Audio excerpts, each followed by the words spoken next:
Vamos a orar y completemos el programa.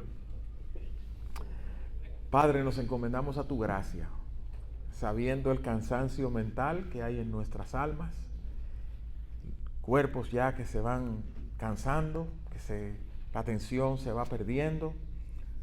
Ayúdanos, Señor, en esta última media hora, 40 minutos, por tu Espíritu, a recibir tu palabra y que nos aproveche. Tenemos la oposición del diablo, como hemos escuchado. Ayúdanos, Señor, a recibir y a aprovechar. En Jesús te lo pedimos. Amén. Amén. Como leímos nuestro texto, voy a saltar leer el texto de 1 Timoteo 6, 9 al 12, donde Pablo nos presenta con el reto de las tentaciones financieras.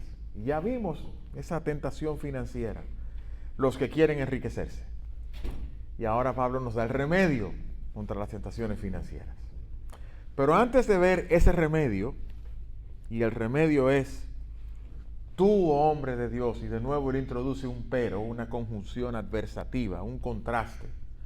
Sí, los que quieren enriquecerse caen en tentación y lazo, en codicias necias y dañosas, que unen a los hombres en perdición y en destrucción, porque raíz de todos los males es el amor al dinero, el cual codiciando algunos se han apartado de la fe y fueron traspasados de muchos males.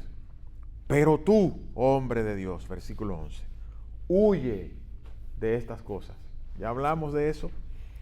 Y sigue la justicia, la piedad, la fe, el amor, la perseverancia y la amabilidad. Pelea la buena batalla de la fe, echa mano de la vida eterna, a la cual fuiste llamado, y de la cual hiciste buena profesión en presencia de muchos testigos. Según la Reserva Federal de Estados Unidos, la deuda pendiente abierta en tarjetas de crédito a marzo del 2025 es de 1.32 trillones de dólares. Trillones norteamericanos, es decir, 1 billón de billones, o 1 billón de billón.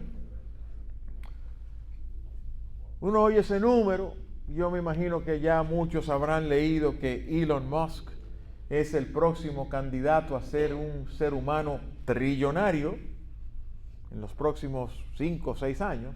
Dice, trillonario y billonario. Y uno habla de trillonario y billonario y millonario, como que eso es beber agua. Vamos a poner contexto en lo que es eso. Que la deuda pendiente solo en Estados Unidos de tarjetas de crédito es 1.32 trillones de dólares. Si a nosotros nos pagaran $1,000 por segundo, $1,000 por segundo, al final de un día tuviésemos $864,400, casi $1 millón en un día. En un mes, multipliquen ese número por 30, ya vamos casi por $25 millones. Y así nos pasamos la vida entera ganando $1,000 por segundo. Tomaría más de 30 años pagar esa deuda. ¿Vemos el contexto ahora? Eso es lo que se debe en tarjetas de crédito en Estados Unidos. Esa es la sociedad consumista en la que nosotros vivimos. Esa es nuestra vida, que todo se resuelve con un tarjetazo. Es la nación que tiene el 25% de la economía mundial con menos de 350 millones de habitantes. Y ya no fabricamos nada porque todo viene de China. ¿Y cómo? Porque es una sociedad de consumo y de servicios. ¿Por qué pensar bíblicamente sobre las finanzas? ¿Y por qué considerar la tentación financiera y el remedio a la tentación financiera? Porque nosotros vivimos en el centro del diablo de la tentación financiera, los Estados Unidos de América. No nos perdamos. Ese es un tema que nos atañe a nosotros. Ese es el elefante en la habitación. En nuestro caso no es un elefante en la habitación. Es una manada de elefantes, si esa palabra existe, en una habitación. Es un problema que nosotros tenemos. Si ustedes salen a caminar por sus vecindarios, 7 de cada casa del vecino, estadísticas de Estados Unidos, 7 de cada 10 en esa familia no hay $1,000 para enfrentar un problema o una emergencia. Si se rompe el aire acondicionado, o se rompe una tubería, o se daña el inodoro, no hay $1,000 para el plomero, hay que dar un tarjetazo. Esa es la sociedad en la que vivimos. Y luego de Pablo decirle a Timoteo toda la clase de mal que hay entre esos que aman el dinero, y los que aman el dinero cuando no lo tienen le dan esa tarjetica amarilla, y algunos tienen 10, 12 y 15 de esas tarjetitas para vivir como si lo tuvieran. Pablo le da el remedio a la tentación financiera. Le dice, pero tú, oh hombre de Dios, huye de estas cosas. Y el remedio a la tentación financiera, a la tentación sexual, a cualquier tentación es huir y reemplazar. El pastor José Alberto García es karateca, los que no lo saben, tercer dan, de los de la antigua época. Fue competidor de alto rendimiento, fue selección nacional. He visto fotos de él joven. Yo también soy karateca cinturón negro, con una diferencia enorme. Yo no soy capaz de pelear con una cucaracha, pero yo pagaba mi tarifa mensual, y como yo pagaba, me iban dando mi cinturoncito todos los meses, y aunque parecía un robot en el karate, me llegaron a dar un cinturón negro, pero solo porque era buen pagador, nada más. Independientemente de que sea un karateca de verdad o uno falso como yo, hay una lección que a todos nos enseñaban desde el primer día. Señores, esto es para hacer ejercicio, esto es para saber defenderse, esto no es para agredir, esto es para defensa. Y siempre recuerden que la mejor defensa es huir y evitar un pleito, porque ningún karateca va a vencer una bala. Imposible. Usted a lo mejor puede vencer una espada, un bate, pero si le sacan una pistola y le disparan, ahí no hay Bruce Lee que se salve. Entonces, huya. Huya. Mi mamá me decía, mi hijo, mejor que digan aquí corrió y no aquí murió. Y es cierto. Dice el pastor Otto Sánchez, no conspires con tu propio pecado. Eso en lenguaje vernáculo dominicano es, no te des muela a ti mismo. Tú sabes bien cuando estás tramando pecar. No te des mente tú mismo, no conspires con tu maldad. Escapa por tu vida, como le dijeron los ángeles a Lot, cuando barajaba en Sodoma. ¿Cómo él sacaba algo? Hasta que el ángel le dijo, escapa por tu vida, vete, que voy a destruir la ciudad. Con las tentaciones financieras es exactamente lo mismo. Hay que huir. Ay, pero esos muebles son tan lindos. No tienes el dinero, huye. Ay, pero ese trabajo ofrece tantas cosas, pero tú no sabes ni el trabajo que es, ni qué tipo de iglesia vas a encontrar, ni qué tipo de ayuda espiritual vas a tener. Huye. Y además de huir, debes reemplazar. No solo huir, hay que reemplazar la tentación con otra cosa. Si usted le declaran alguna enfermedad que le dicen, mira, si sigues comiendo azúcar, te vas a quedar ciego, te van a cortar un brazo, se te van a dañar los riñones, vas a terminar en diálisis y te vas a morir. ¿Qué hago? Bueno, en vez de comerte el pedazo de bizcocho de chocolate, métete un pedazo de queso o algo y quítate la ansiedad. Hay que reemplazar. Uno huye y reemplaza. Y en este contexto, Pablo le dice a Timoteo, ¿qué cosas hacer para lidiar con la tentación financiera? Tú, hombre de Dios, huye de esas cosas y persigue. Te voy a cambiar el qué huir por el qué perseguir. Primera cosa a perseguir, la justicia, dice el texto. Justicia es de acuerdo al carácter de Dios, de acuerdo al corazón de Dios. ¿Qué es ser un justo? Actuar conforme a la ley de Dios. ¿Por qué decimos eso? Porque Pablo dice en Romanos que la ley de Dios revela la justicia de Dios. La justicia de Dios se revela en la ley y en los profetas. Hay un problema.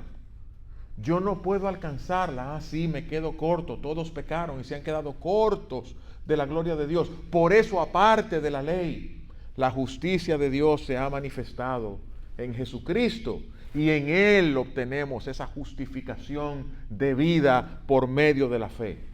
Pero la ley y el evangelio no son enemigos. Muchas personas tienen ese error. Algunos pecamos de ser legalistas. Ven a Cristo, ven cómo estás. Ven, adelante, te recibimos. Ven tal como soy de pecador. Y después que entran, lo están esperando 3 viejitas de la iglesia a la hermanita y decirle, oye, esa faldita hay que cambiarla. Ese arete no te lo puedes poner de ese largo. No te puedes poner tanto pintalabio. Cámbiate ese peinado. Un momento. Si vengo tal como soy, Jesús me recibe como soy. Y el proceso de santificación me irá conformando a su imagen, pero no porque las reglas de la iglesia me dijeron cómo vestir, qué escuchar, qué hacer y qué no hacer. Al mismo tiempo, está el otro extremo del que dice, no importa, ya estoy justificado en Cristo, la ley quedó atrás y abrogada. En ningún lugar de la Biblia se dice que la ley está abrogada. Cristo dijo, yo no vine a abrogar la ley, yo vine a cumplirla. Y la persona que viene a Cristo entiende esa amistad que hay entre ley y evangelio. En Cristo, justificado y acepto perfectamente por Dios. No tengo nada que hacer para que Dios me reciba. No tengo nada que añadirle a la obra de Cristo. Consumado es. Él lo completó todo. En Él estamos completos y aceptos. Ahora entiendo como el salmista y puedo decir, oh, cuánto amo yo tu ley. Todo el día ella es mi meditación. Pero eso yo solo lo puedo decir en Cristo, porque la ley y el evangelio no son enemigos. Y Pablo le dice a Timoteo, huye de la atracción y del amor al dinero, persiguiendo ser como Dios, persiguiendo la justicia del carácter de Dios, que si no lo entiendes se refleja en la ley. ¿Y qué es la ley? Ama a Dios con todo tu corazón y alma y mente y fuerzas, y ama a tu prójimo como a ti mismo. En eso se resume toda la ley y los profetas. Cambia tu ambición y tu amor por ti mismo por amor a Dios y por amor al prójimo. Y además le dice, persigue la piedad. Piedad, en inglés me gusta esa palabra porque como que dice lo que es. Piedad es godliness, godlike, ser como Dios, imitar a Dios. El mismo principio de Efesios 5, como hijos amados, no para complacer a Dios, no, ya tu Padre te ama. Sed imitadores de Dios. Yo sé que en un salón como este hay muchas personas que tuvieron una relación terrible con sus padres. Y hay muchos de ustedes que cargan el dolor de haber tratado de agradar a sus padres toda una vida y sus padres nunca los recibieron ni los aceptaron. Y todavía cargan ese dolor. Y todavía cargan esa falta de validación y de amor paternal. Lo entiendo. Pero en el evangelio aparece un padre que te dice, ven, yo te amo. Yo te recibo. Tú eres acepto en mi presencia y no hay nada que tú puedas hacer que corte mi amor por ti. Ese es el evangelio. Una vez sabemos que somos hijos amados, la exhortación es, como hijos amados, sed imitadores de Dios.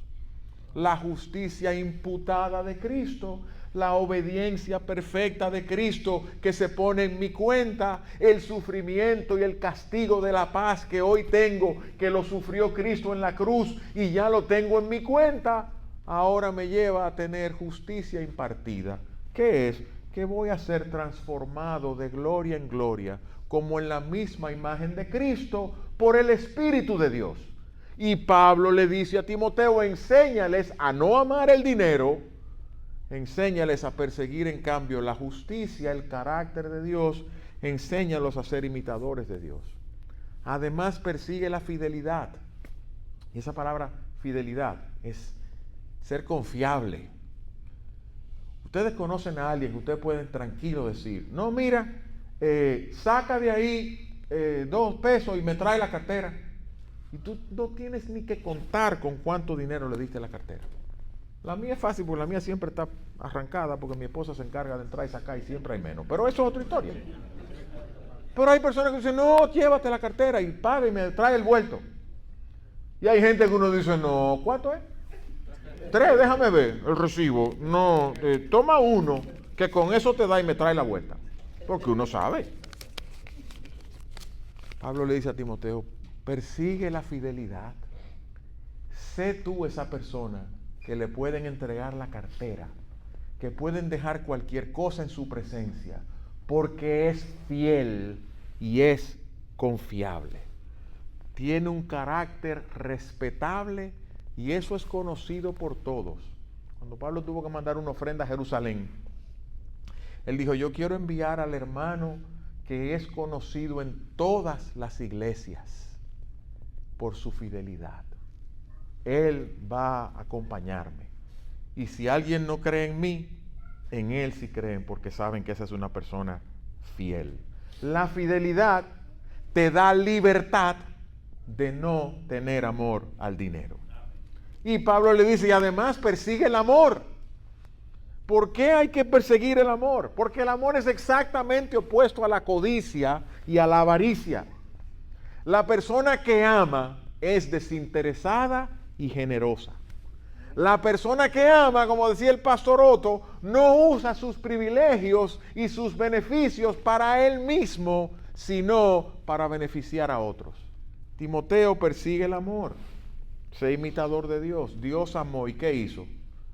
Dio a su Hijo. Jesús amó, ¿y qué hizo? Siendo rico, se hizo pobre, para que en su pobreza fuésemos enriquecidos.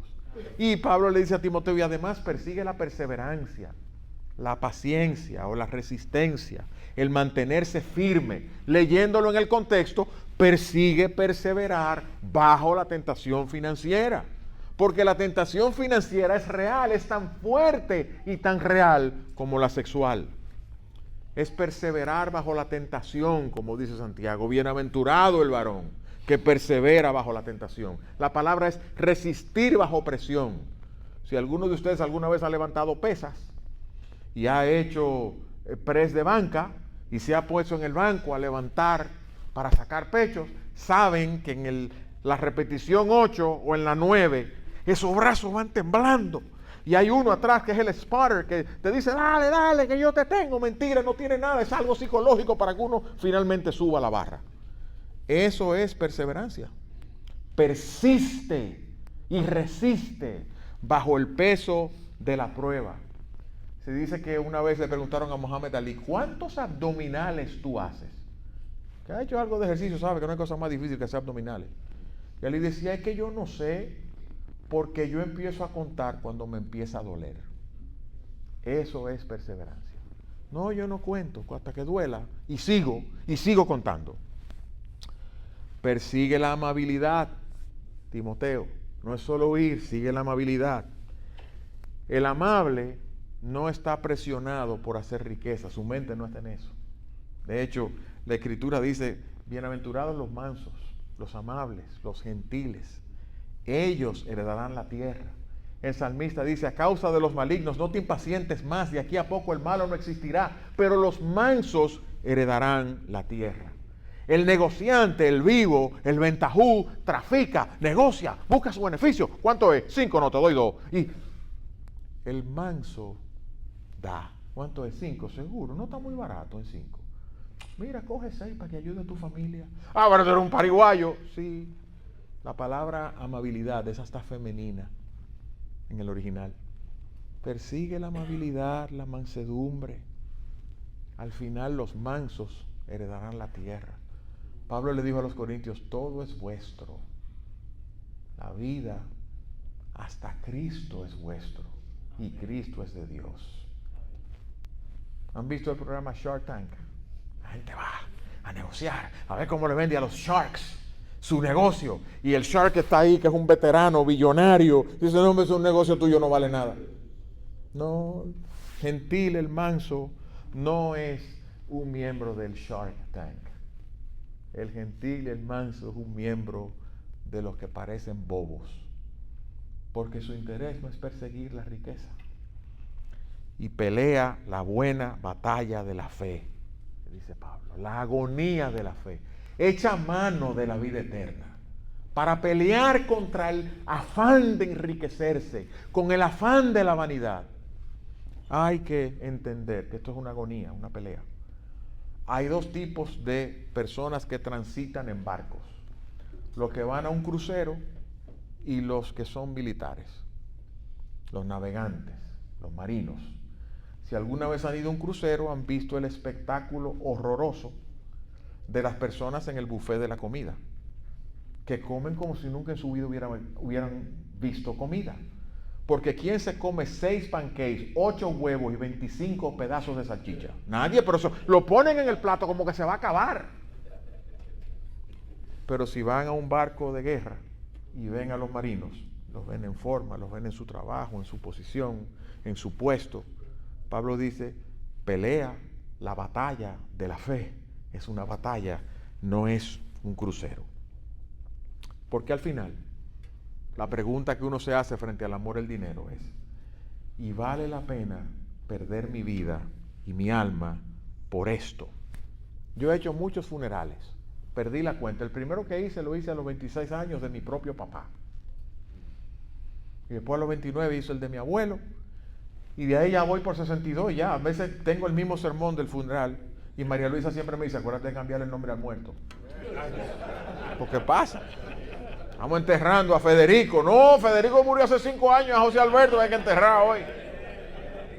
Oye, ¿por qué José Alberto? Bueno, a ti te quiero hacer el tuyo diciendo que te convertiste. Acuérdate de eso. El caso es que nunca en un funeral, nunca, que yo sepa, nunca he escuchado a nadie decir del muerto, oye, ese tipo manejaba un carro, compadre, una nave, carro precioso. Nunca. Nunca he escuchado decir, oye, ese tipo vestía que parecía un dandy, la ropa que usaba. No, está el muerto, la gente que llora y los que están echando cuentos afuera porque todos los funerales son iguales. Pero al final, nada te llevas y vas a la eternidad. ¿Qué ganaste? ¿Qué tesoros hiciste?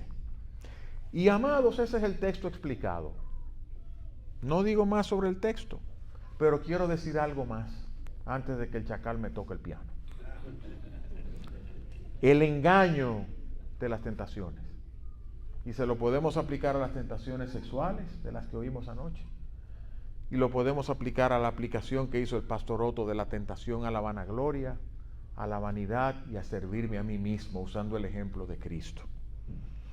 Y se mencionó ya, primer engaño de la tentación es cuestionar la palabra de Dios. Con que Dios os ha dicho, Eva, no comáis de todo árbol del huerto. En serio, con que Dios dijo que no ames las riquezas. Y tú le vas a creer al gordito ese que vino de Miami a decirte que no ame la riqueza. No. Con que Dios dijo. Dudar la palabra de Dios, cuestionar la palabra de Dios. No soy yo que lo digo, es la Escritura que dice que el que ama las riquezas caerá y será traspasado de muchos males. No soy yo que lo digo, está en el texto. No, hombre, no. Eso no es así. Y uno duda de la advertencia de Dios. La serpiente le dijo a Eva, no morirás. Dios dijo que se iba a morir. No, hombre, no. No morirás. En cambio, vas a obtener algo que ahora no tienes. El árbol te dará sabiduría y abrirá tus ojos. Y serás como Dios, conociendo el bien y el mal. ¿Recuerdan cuando Otto dijo que el deseo del diablo es que lo adoren como Dios? Fue y se lo llevó al hombre en el huerto. Serás como Dios. Y él dijo, yo seré como Dios, subiré a los lados del norte y haré mi trono.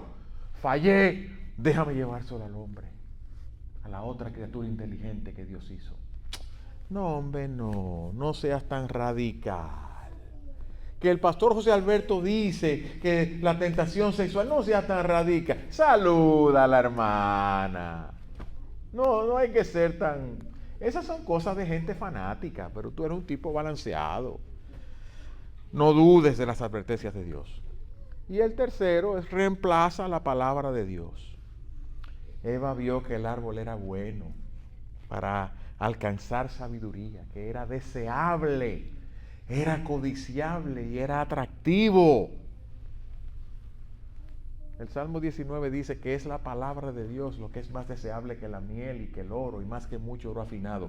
Pero Eva vio en el árbol, en lo prohibido, algo agradable.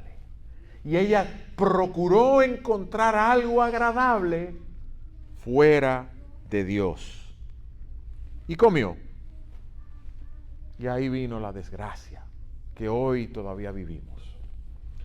Si nunca han ido a las cataratas del Niágara, ojalá y algún día vayan. Si han ido, saben que el guía turístico les habló del punto de no retorno. Y uno va a las cataratas del Niágara y ve el río, no dice nada, río arriba. Un río bonito. Y hay un letrero que dice The Point of No Return. El punto de no retorno. Ahí sube el caudal. Sube la velocidad del agua. Se aumenta la gradiente hacia abajo y empieza la turbulencia. Y no hay fuerza humana ni mecánica, no hay motor, no hay máquina humana aún descubierta que pueda vencer la fuerza del agua y la gradiente y la turbulencia y el caudal después del punto de no retorno. Y con la tentación es igual. Hay un punto de no retorno. No hay fuerza humana que pueda detener ese punto de pecar y de caer y de morder hasta la destrucción. No la hay. Huye y cuidado con el engaño de las riquezas, porque lo mismo ocurre con la tentación y el pecado. Eso no ha cambiado. La diferencia que tiene el cristiano es que hay un hombre a la diestra de Dios que vive para interceder por nosotros. Amén. El único mediador entre Dios y el hombre. Apela a Él. Hay momentos que uno tiene que hacer cosas radicales para huir de la tentación. De dinero, sexual, de vanagloria. Radicales. Y el que nos ve dice, pero estará loco. A veces uno sale huyendo, llorando de una tentación. Llorando no porque cayó, sino llorando porque está harto. ¿Hasta cuándo, Señor? ¿Hasta cuándo? ¿Hasta cuándo me libraré de este cuerpo de muerte que anhela el mal? Y no hace el bien que quiero, sino el mal que aborrezco. Hay uno a la diestra de Dios que fue tentado en todo, pero sin pecado. Corre a Él. Y en tercer lugar, recuerda las falsas suposiciones que hay sobre el dinero. Y son falsas. Parecen verdad, con que Dios os ha dicho, pero son falsas. Una de ellas es: el dinero es igual a éxito y a validación, y me dará una identidad prestigiosa. El que les habla se crió pobre, consiguió un poquito, lo perdió todo y Dios se lo devolvió. Poquito, no es mucho, pero suficiente para allantar y para que alguien crea que yo tengo mucho y Dios sabe que no. Y yo he visto el ciclo de ser no tomado en cuenta, de ser apreciado, de ser olvidado y de ser vuelto a tomar en cuenta. Hay personas a quienes yo amo entrañablemente. Una de ellas es el pastor José Alberto García.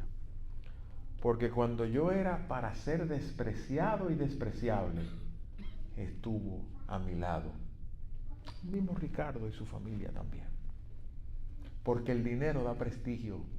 El rico tiene muchos amigos. El rico tiene mucha gente rindiéndole pleitesía. Y es falso.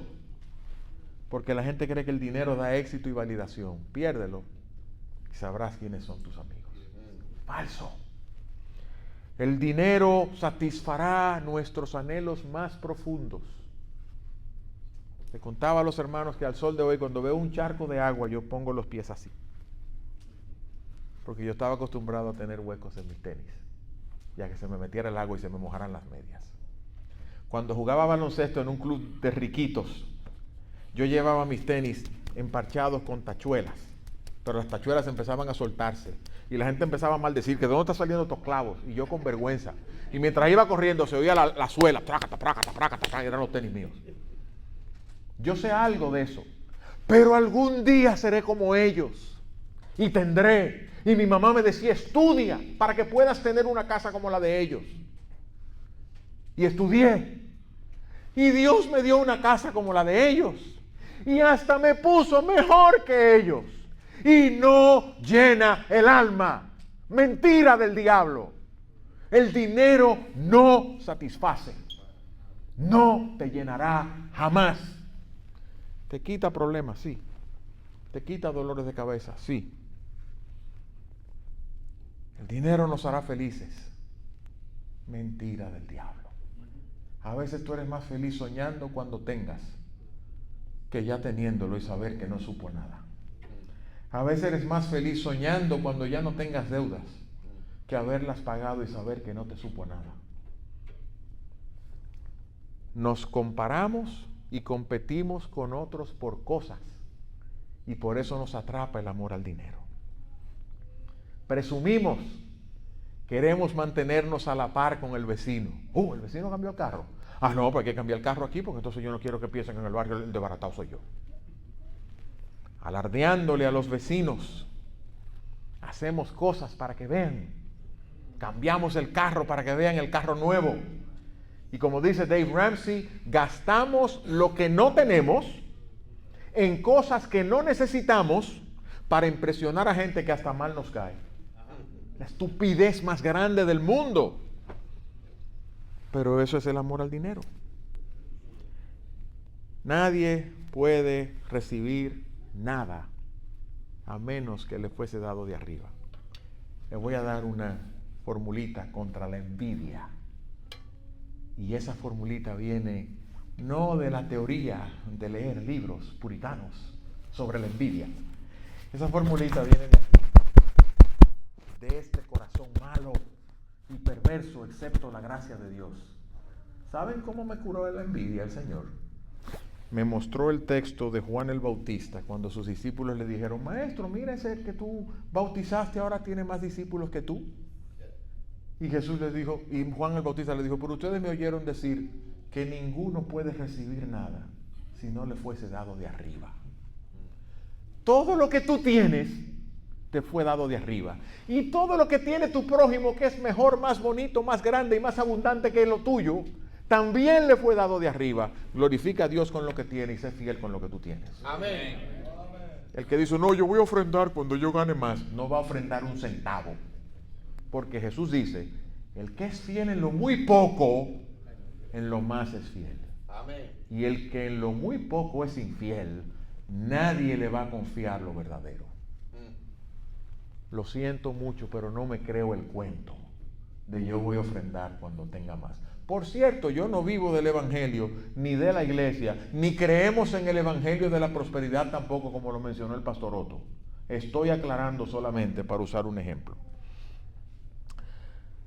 Nos volvemos consumidores, porque el secreto de la felicidad no es tener más, es desear menos. ¿Saben por qué yo soy muy rico? Yo soy rico. No porque tengo mucho, sino porque yo tengo para hacer todo lo que yo quiero. Oye, hermano, ¿te quieres comprar un jet? No, a mí no me interesa. ¿Y un yate, un bote bonito? No, tampoco. ¿Y una mansión frente a un lago? No, que tampoco quiero hacer eso. Ahora, lo que yo quiero hacer, sí yo lo puedo hacer. Y por eso soy muy rico. Porque como dijo Warren Buffett, el secreto de la felicidad es desear poco. Desea poco y serás feliz, y con lo que tienes te alcanzará y tendrás para repartir. Amén. Rico no es el que gana más, es el que le sobra más.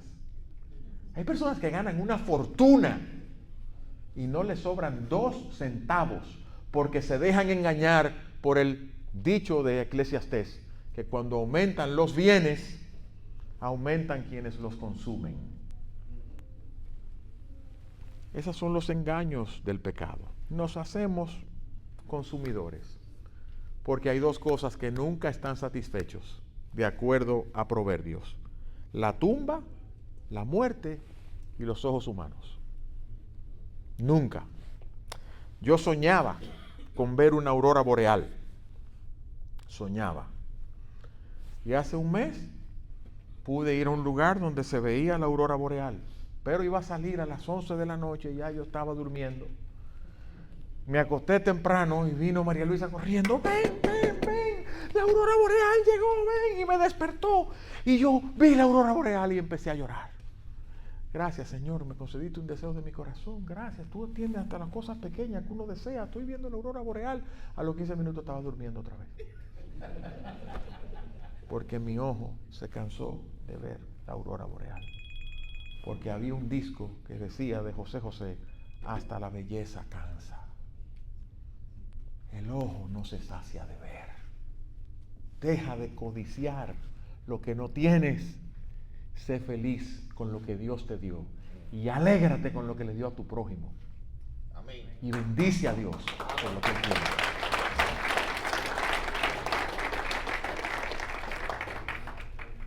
Gracias por aplaudirme. Yo conté los aplausos, a otros lo aplaudieron como 7 veces.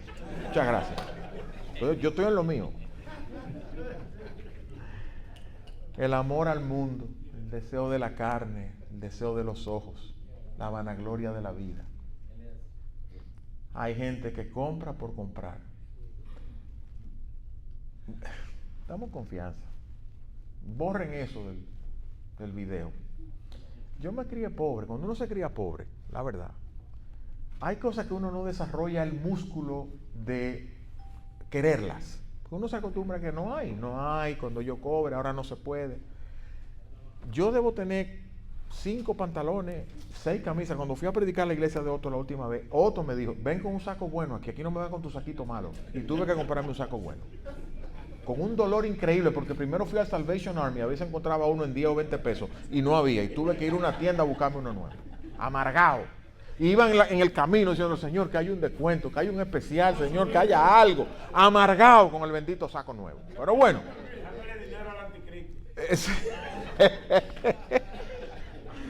Pero ¿saben qué, mis amados? El comprar, hay gente adicta a comprar cosas que no necesita, porque anda buscando la sacudida de dopamina de comprar. Yo tengo un amigo que literal tiene un closet entero lleno de camisas, pero son como 120 camisas. Y cuando llegan a mi casa, tenemos que ir a Marshall, tenemos que ir a qué sé yo a comprar, ¿qué más van a comprar?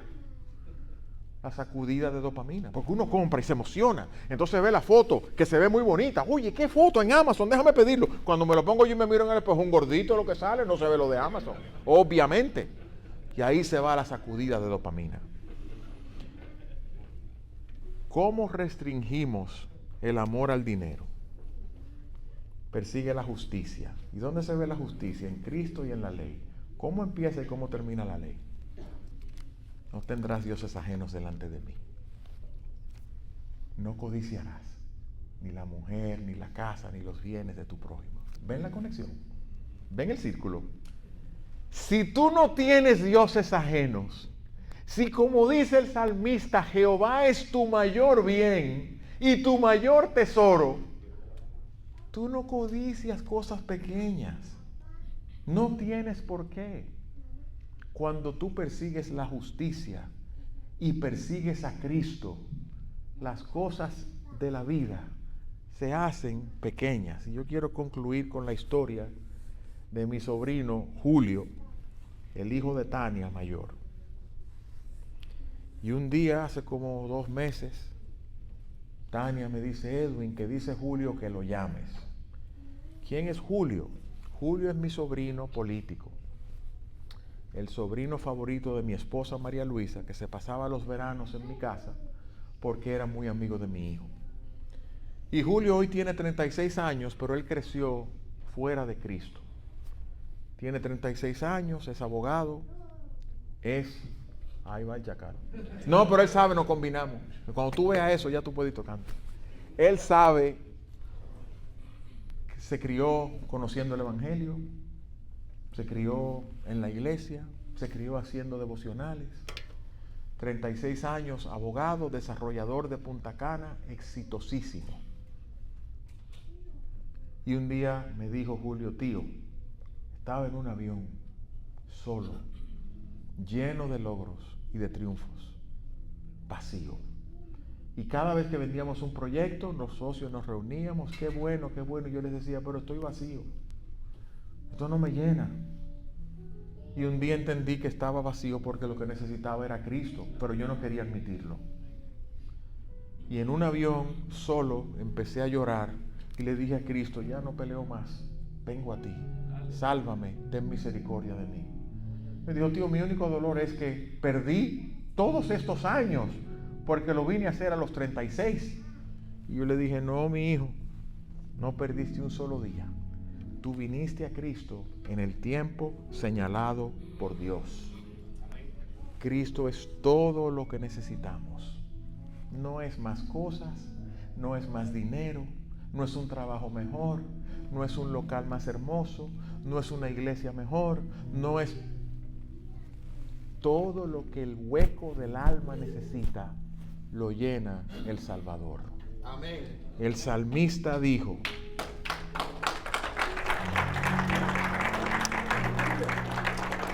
el salmista Asaf dijo, después que se llenó de envidia y de amargura, mi salmo favorito, el 73, quizás porque me describe.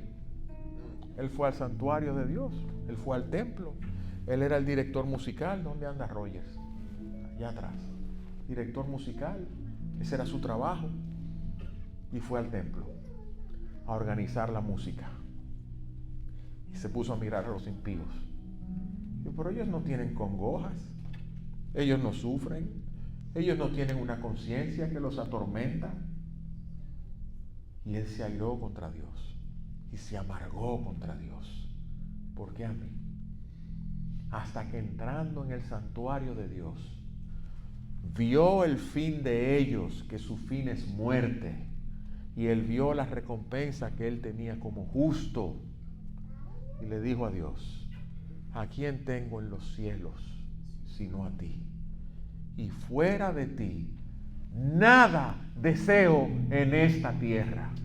Mi carne y mi corazón desfallecen, pero Dios es la porción y es mi roca para siempre.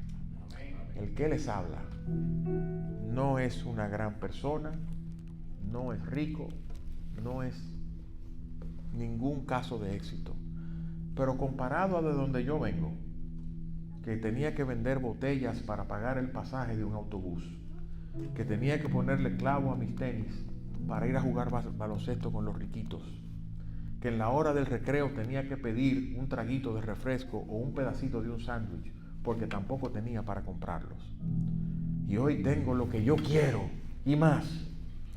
Yo me siento que Elon Musk es un infeliz al lado mío. Y les puedo decir desde el fondo de mi alma, no hay bien fuera de Dios. Amén. No hay gozo fuera de Cristo.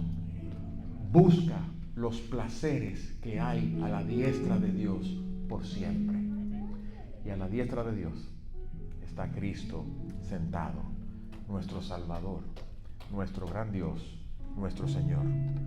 Busca solo una cosa, que cuando tus ojos se cierren y lo veas, escuches, ven, mi siervo,